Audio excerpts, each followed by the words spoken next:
take a very hard look at it. Captain Campbell, thank you very much. Chris Cuomo with the father of the captain of the American Airlines plane. Captain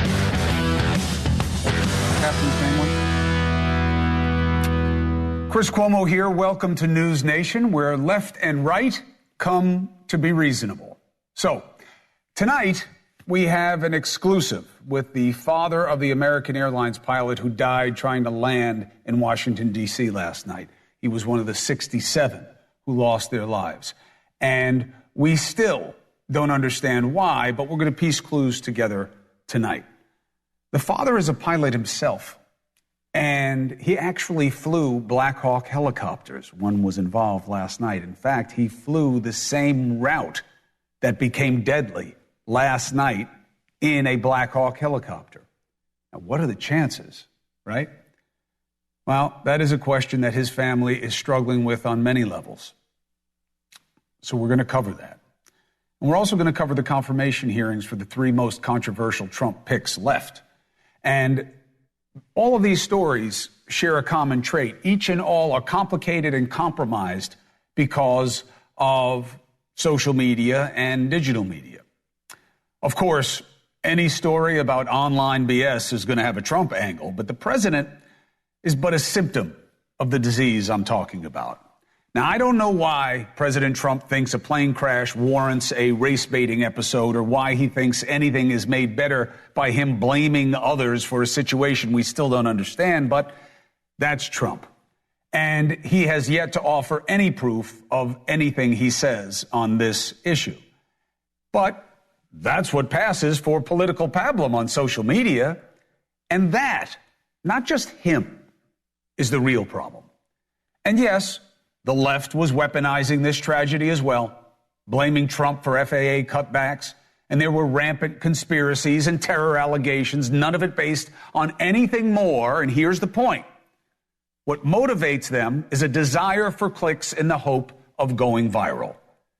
Nothing will change in our dialogue until we all understand that social media, digital media, now takes everything that warrants national attention and weaponizes it for profit. Notice that what Kash Patel and Tulsi Gabbard are answering for are not things that they said in their official capacities, not stuff that they said on the record or at a conference or to a reporter or on a cable news show, but for podcast posturing. You went on Joe Rogan's podcast in May. The bill is now law. And you said, quote, this bill took an already bad problem and made it many, many times worse. You familiar with the Stu Peters? Does that name ring a bell? I'm sorry, what is it? Are you familiar with Mr. Stu Peters? Not off the top of my head. He made 8 separate appearances on his podcast. He promoted outrageous conspiracy theories and worked with a prominent neo-Nazi. The guy's going to run the FBI and he doesn't remember who he did 8 podcasts with? Come on. The defenses are absurd because he's defending the absurd.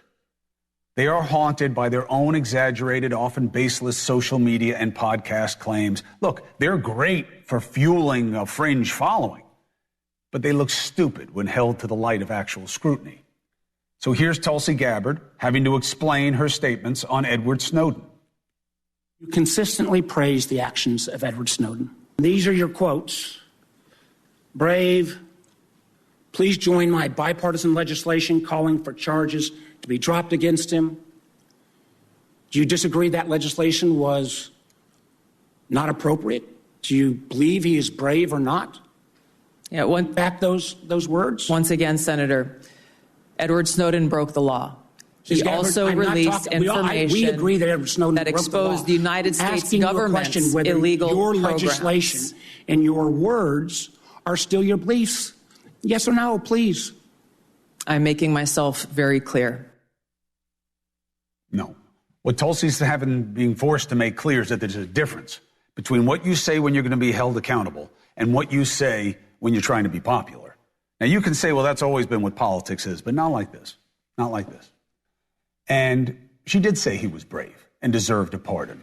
And it's not normal political doublespeak. because it's different worlds. One where you can say the craziest shite you can, and the other where you have to own it. Same with Cash, who pretended not to know the guy who was on a podcast with 8 times. And then he tried to duck making a song to support the J6 guys who attacked cops. And this was his explanation of why he didn't mean what he said when he kept saying that we did this and we did that. We. If you had nothing to do with it, Mr. Patel, why did you tell Steve Bannon and all his listeners that you did? That's why it says we, as you highlighted. Yeah, and you're part of the we, right? When you say we, that includes you, doesn't it, Mr. Patel? Not in every instance. Seriously? We doesn't involve I? So when I say we went to the park, I'm not talking about me? I wasn't there? The royal we? Well, I mean, seriously. Again, the defenses are absurd because they're defending the absurd. Bobby Kennedy, too, has done a lot of this online, especially with the anti-vaxxers, and he became a really big deal with them. And he also wrote books, and he's made plenty of offline comments as well. But social media is not the problem itself. Social media, digital media, they're tools. And there are plenty of great platforms and videos and ways to enjoy and learn. But there's a growing wave of poison propaganda for profit, and it's gotten a pass for too long. And while I'm among the first to say I don't want censorship, I don't believe our society can be about that and survive. Ideas, even if offensive, should be allowed in the marketplace if only to be exposed for how stupid they are. But make no mistake, the same people who say they're being censored happen to dominate the social media and digital platforms. They're trying to seek protection to continue doing things that are very questionable value to the majority of this country. Now, I don't know what the solution is, but I know what the problem is. And the counter to my explanation is that, no, it's you. It's the legacy media that's the problem. Show me any outlet that can be sued and has to deal with being exposed that says anything like what passes for perspective in the pod or social media world. And again, I'm not talking about everybody. I have the Chris Cuomo Project for a reason. Robust podcast. And there are strong independent journalists out there and critical thinkers. But there are many who are none of those things. Outlets that have millions of followers and make a ton of money. Bobby can't backpedal away from being anti-COVID vax fast enough. But on social media, you'd think everybody who took the COVID vax should be in a coma right now. Again, I don't know the solution. But the problem is obvious, and I hope it is to you. And we see these nominees paying the price for participating. We've never seen nominees have to answer for the kind of poppycock that these three are. And by the way, some of it's unfair. But it's not just because they're outliers. They're controversial, don't get me wrong. But it's because we have this new environment where people exaggerate for profit. And it is not reality. It's no coincidence that as the digital space has grown, so has grown the divide in this nation. Simply put, we have more trying to divide us than ever. It's making them rich, and it's making the quality of our politics and our republic poor. Now, the irony of ironies is that the one person I spoke to today who has a right to speculate, to be cynical and angry about what happened in the air over D.C. last night, is among the most fair brokers I've come across, reserving judgment, saying how difficult it is to fly the way that military chopper flew last night. As a man who had flown a Black Hawk on that exact same pattern, in that exact same place himself. And he happens to be the father of a pilot on that American Airlines regional jet that was destroyed by that helicopter. He lost his son, a beautiful, young man in the prime of his life with everything in front of him. And yet this man has not lost his sense of fairness. He wanted to talk about what happened last night and what matters in this moment. Now, his son was 28-year-old Sam Lilly, okay? And he was piloting that plane that was just trying to land, and it wound up in the Potomac. His father, Tim, spoke to me from his home in a very, very, very, very tough situation. But he mustered the strength to talk about his son and what matters right now, because that's all he has. I'm really sorry to meet you under these circumstances. I just wanted to know, how's the family doing, and what do you want them to know about your son? Well, look, the family is, this is difficult for all of us. Sam was really on the up and up. He was, his career was going great. He's engaged to a great girl. And, he was just at the prime of his life. And he became a pilot after he decided he didn't want to work in marketing.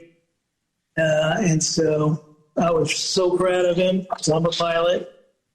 And, this is just difficult. I used to fly helicopters on that same exact route that the helicopters were flying when I was in the Army back in the 90s. And I just can't understand what happened here. Well, I mean, that is a really uncanny coincidence that you have such knowledge of this, and yet you're dealing with the same question everybody else is. Of course, it matters so much more to you because of your son. With what you've seen and what you've heard, are you able to make any sense of what you think happened here? So totally speculation on my part. If they were wearing NVGs, I've seen this before, where it's almost impossible to see an aircraft when it's backlit by a city. It's much easier if you're not wearing NVGs to see them. I'm guessing that might be what happened, but it's pure speculation. We won't know for months what really happened. I know, based on the video, that it looked to me like the CRJ was right. Sam was flying just the way he was supposed to. Have you heard the air traffic control chatter, and does that help you understand anything? I've only heard a little of it. What I heard was that the helicopter was told to go behind the CRJ, and they made a grave error, which is terrible. It is absolutely terrible, and I'm so sorry for you and your family, and obviously all the families involved in this, on the helicopter side and on the regional jet. It's just so bizarre that you have such insight into your son, obviously, whom you raised as the pilot of one aircraft, and you used to pilot the other aircraft in this exact same area. When you watch it, you said that it can be impossible to see another aircraft, which is a very generous assessment of you, right? Because it seems like the helicopter flew into your son's jet. What does that mean, that you can miss something as big as an airplane for those of us who aren't pilots? When you wear the NVGs in high light situations, like lots of light, like around in a city, you get a halo effect, and you get the background lights, and even cars can look like other aircraft. So I don't know if they saw a different aircraft and they thought that they were clear of it, or if they thought they saw the aircraft, or they thought it was past and they turned. I don't know what happened. I don't want to blame, my brothers that fly Blackhawks. I flew them for 20 years. I love those guys. What are you and the family doing to cope with this? What are you telling yourselves? How are you making this make sense, that someone in the prime of their lives doing everything right is now gone? It doesn't make sense. The only thing, Sam's right with Jesus, and I know where he's going, and I just love that kid, and I'm sorry. No, don't be sorry.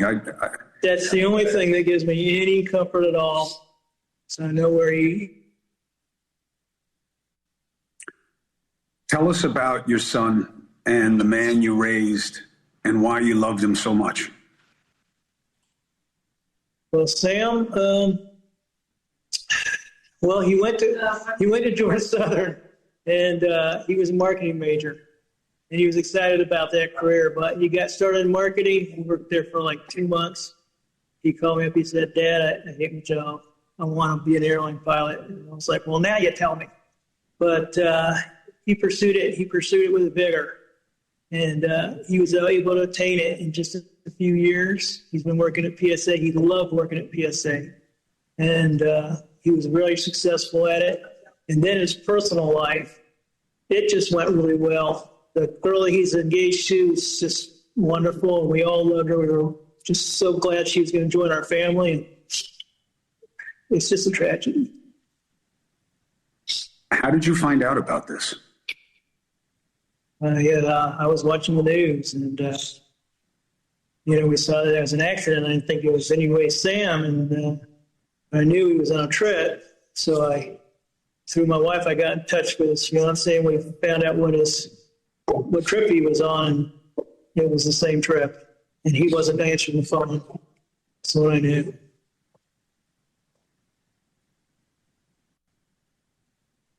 What did you tell yourself when answering his phone? Well, it takes a little while for it to sink in. I just thought maybe he was flying a different route, and we turn our phones off when we're on flight. And so he was really good about doing that. So I just figured maybe he was on another flight, but when it started sinking that it really was him, it's just, I just fell apart. What do you want to know as this investigation goes on? Does any of it matter to you? It's not that I don't want to blame anybody, but I would like to know exactly what happened. And I just want to find a way to make sure it doesn't happen again. Nobody else should have to go through this. What do you want people to know about your son, and what should be remembered about his life? What are you going to hold on to other than obviously this incident? This is just the end, but it's not what he was about. What do you want people to know about what he was about and what you'll remember about your son? Well, he was living life to the fullest. He was a very kind man. He helped other people a lot. And he was just really happy. He was in a happy place. And he was a Christian, so that's the best part of it. When you say he was a Christian, how did he live his faith, and what did it mean to him that gives you a little bit of solace now? Well, for instance, when he was a teenager, he raised $5,000 for a well in Africa because he wanted to help other people. Look, I don't think I can go on. Listen, Tim, I don't want you to. I just wanted to make sure that people understand that your son was much more than this incident, and that he was living a life that should be remembered for the right reasons. And I'm so sorry for your family, and I appreciate you for being able to not just help us learn about your son, but learn about the Blackhawks and this route that you actually flew. I mean, I don't know how you could have more connection to this. Is there anything that I can do, that we can do, that'll make this easier for you or less agonizing? Is there anything you need? Just need time. My family and my time. Lots of prayers. Well, look, I'll make sure you have my number. If anybody's bothering you guys, or there's anything said that you don't want or is not true or anything like that, if you call me, I'll do everything I can to make sure that everything that's put out is right and that it meets the family's expectations. All right. Thank you so much. There, but for the grace. What a beautiful guy. You can understand why he raised a son that he's so proud of. Now that family, 60 some others, who knows how big the web is of people who were influenced and loved and cared for by the people who are now gone. And, talking to him is why I wrote what I wrote tonight. Anybody who does what I do, the hard part of an interview like that is not getting the information, creating something that is of value to you. It's of making it of value to him. Loved ones, his son in this case, their legacy, their life, more than just being defined by how they died. And that's what is so disturbing about what I keep seeing every time something happens that should require basic decency and compassion from us. It all gets usurped by advantage. People don't give a damn about anything about except how they can use something to make you not like somebody or something. And to click on them and get them paid, and to his family, something that they can cherish, something that they can look at as something to the love, because they say something stupid about this guy's son, or some suggestion about why this happened, or something nefarious, or something that's unknown and deep state and this and that. It's just disgusting how far we have gotten from what we are supposed to be most naturally. And that man is who we're supposed to be. That's all. That's who we're supposed to be. This break is 4 minutes and 5 seconds. When we come back, the black boxes were just recovered. You know what those are, right? They're the recording devices that are going to let you know what was said, and there's a lot of data. Do they shed any light on the why? I mean, you heard Tim. He flew that route. He said he could understand how this could happen as an accident. We're going to look at this video. We're going to talk to two people who do the job and see what they see.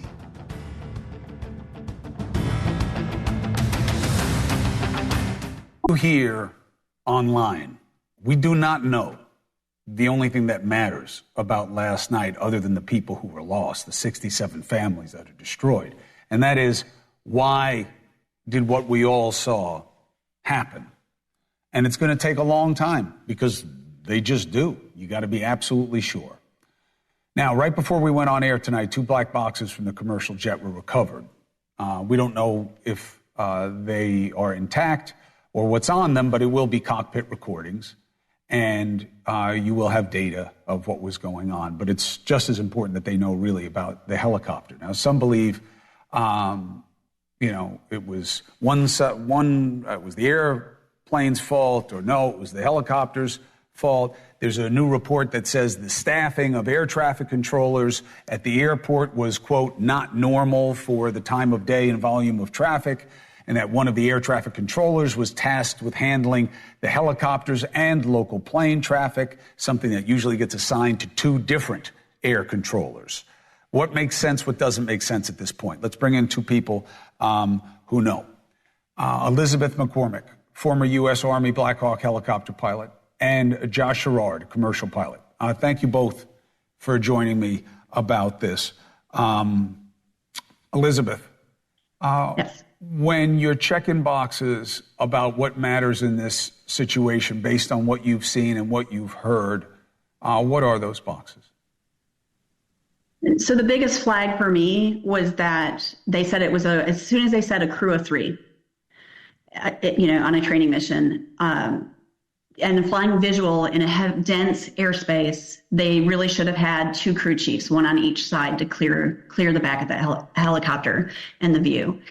So to me, it wasn't the only reason, the only issue, and the only cause, but it was a contributing factor.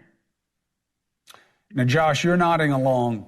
As someone, I don't know what you guys are talking about. I'm in airplanes. I've been in Black Hawk helicopters many, many times.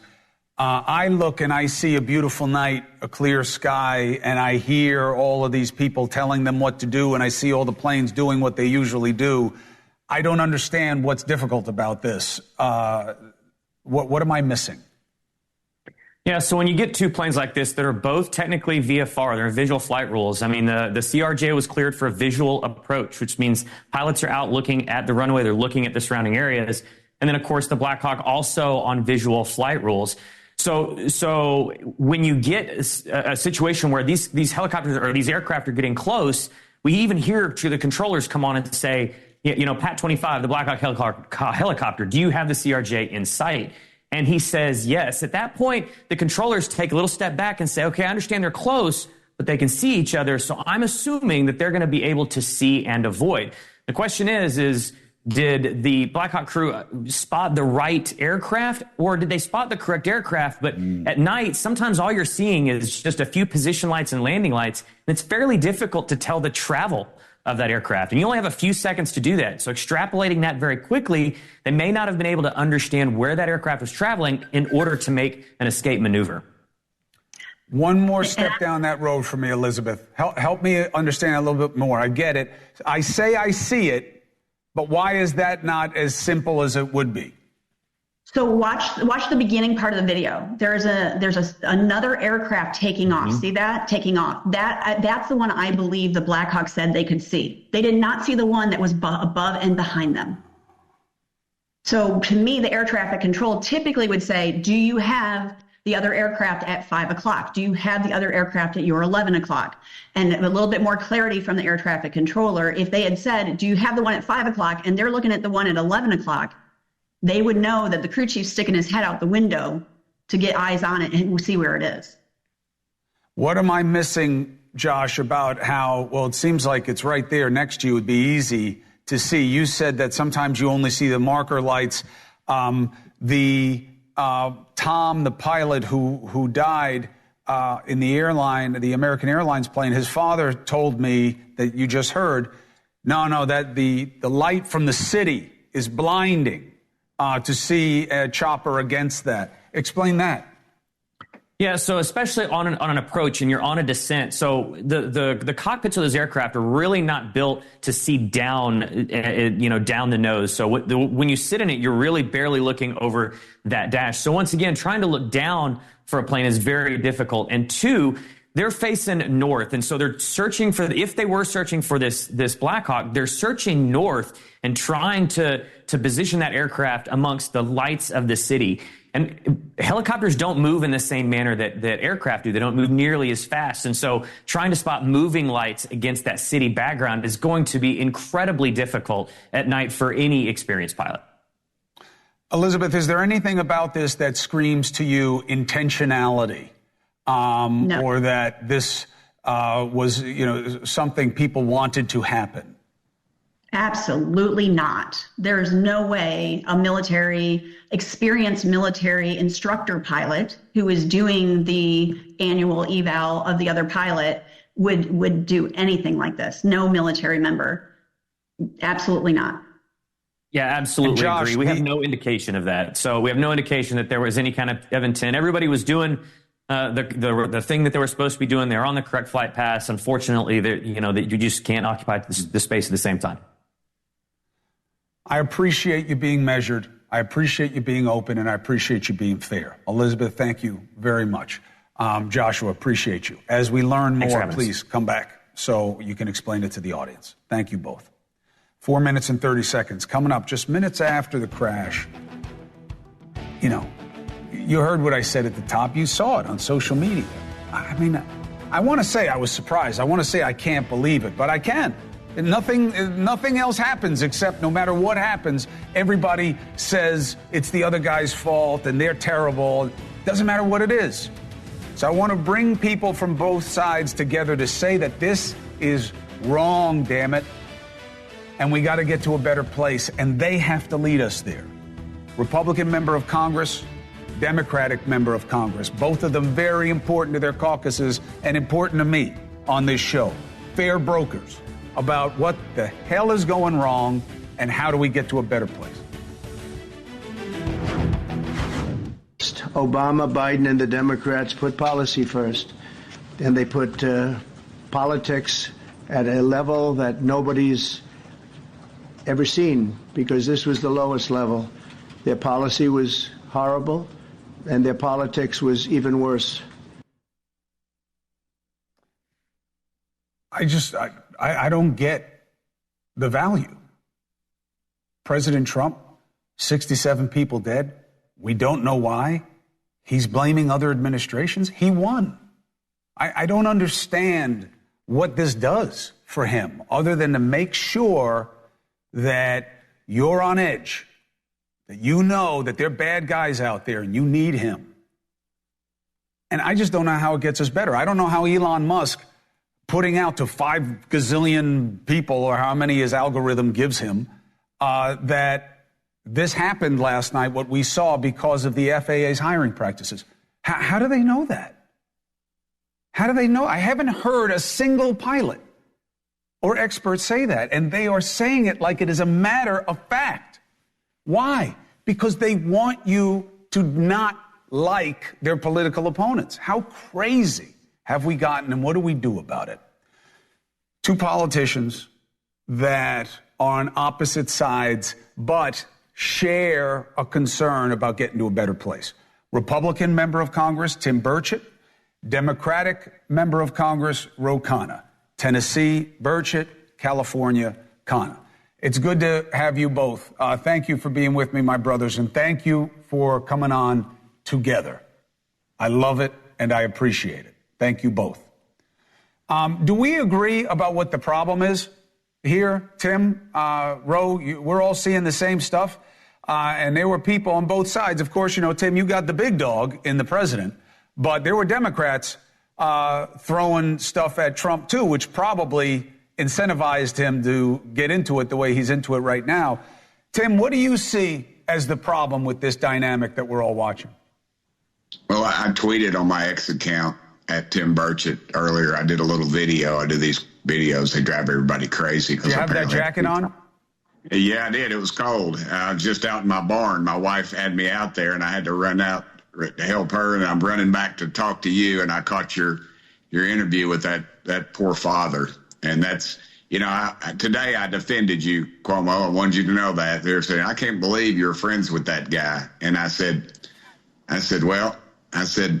we kind of have similar backgrounds, but different. Our fathers were pretty awesome people, and they had a lot of pride in this country, and they loved this country. So I said, we can argue about any of the other stuff, but those things are really non-debatable. And they sort of dug that about you, but that's not what you asked me. But on my video today, I just said, let's not worry about the cause of all this just yet and pointing the fingers. I said almost 70 families lost their loved ones. And I just, I'm emotional about it right now, just thinking about it. I've got a family. I've got a beautiful little girl and a wonderful wife. And I don't know about Ro, but I've flown in over 100 times right at that same spot. And I remembered, and I'm older than Ro is, I'm pretty sure, but I can remember when I was a kid, there was a flight in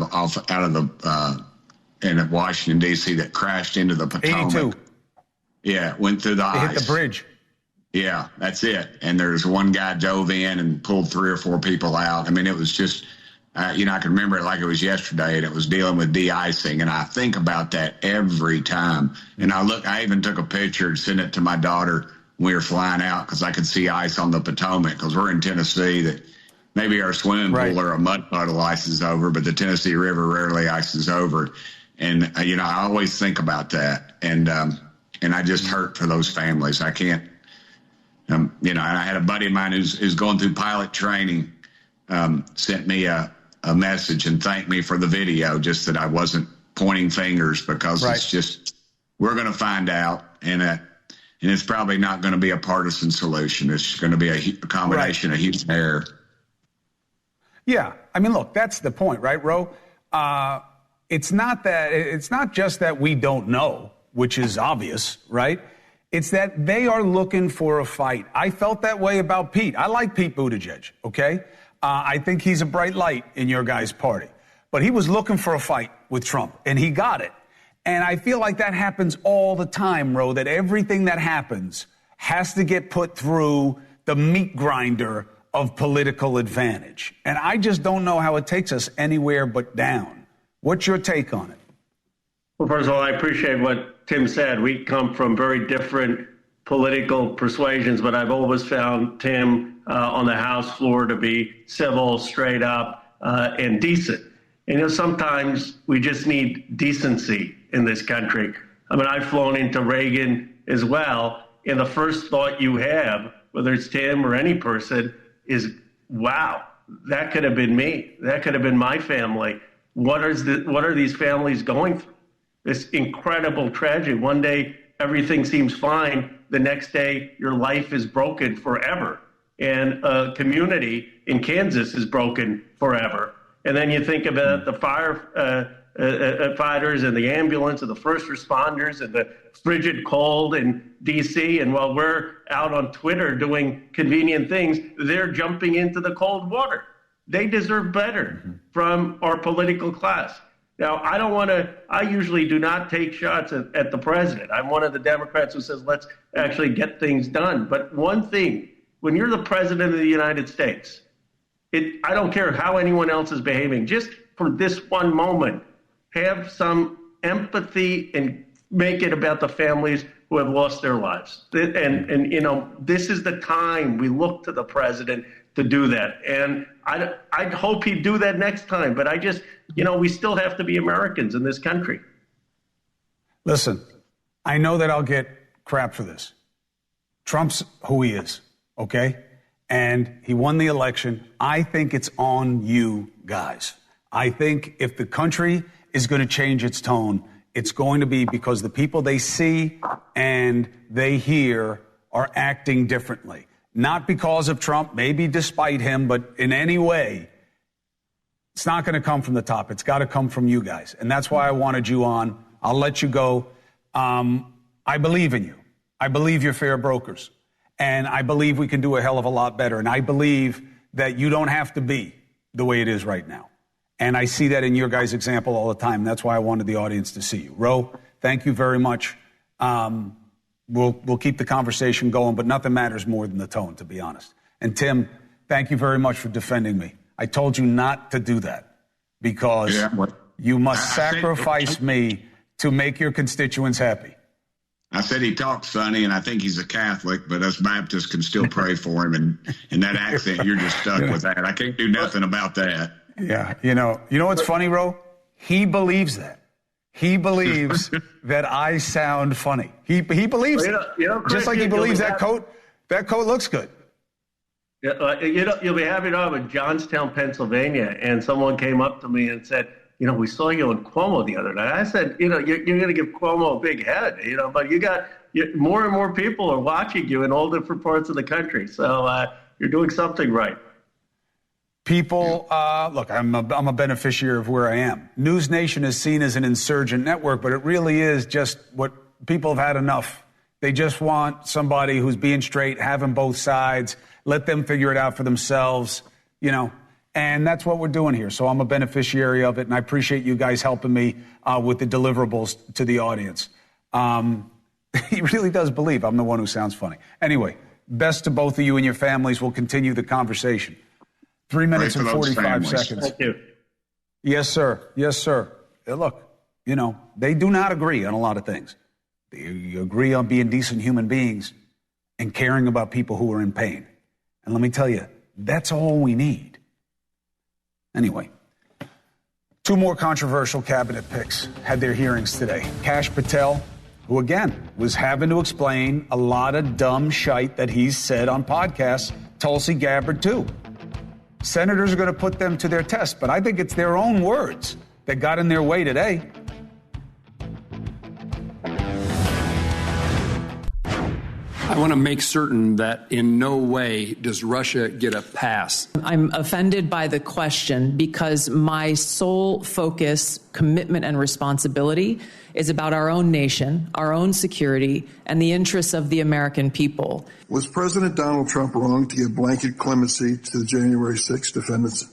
I have always rejected any violence against law enforcement, and I have, including in that group, specifically addressed any violence against law enforcement on January 6th. Kash Patel, up for FBI. Tulsi Gabbard for DNI, Director of National Intelligence. They are having to deal with things they've said in the past to curry favor, mostly with fringe groups. They've been vocal about their disdain for what Trump calls the deep state. That's got a lot of currency online. And they're both key to Trump's vision of turning the Washington intelligence community upside down. Let's discuss with somebody who understands the intelligence community very well as both a CIA officer and FBI agent, Tracy Walder. It's good to see you, my friend. When you watch the testimony, what matters to you as a practitioner of the trade that these two are meant to lead? Well, thank you so much for having me, Chris. I think the thing that really attracts my attention the most is the fact that they remain true to the things that they're saying. And they have both significantly flip-flopped on so many things that they have said. And that's highly problematic. Also, for them to have an understanding of the communities that they are going to be leading. Do they understand the complexities in terms of gathering intelligence? And do they understand the complexities that law enforcement has and how the two need to work together? And right now, they both have not shown me that. Well, their response would be, I want to crush these complexities. Everything you're talking about, I don't need to know because I want to destroy it. The complexities are the problem. What do you say to that? The deep state attack? I understand the deep state attack. You and I have actually both talked about sort of the mistrust that exists throughout the government. And some of it is a self-own on the government's part, right? They have created some of this. And I get where that is coming from. But the problem is if we can't maintain quality intelligence and the gathering of quality intelligence, other countries aren't going to share that with us. So we can go ahead and crush all of this that we want. But if other countries do not feel comfortable to pass classified intelligence to us and share it with us, that is going to be hugely problematic since we live in such a globalized society. Which one bothers you more?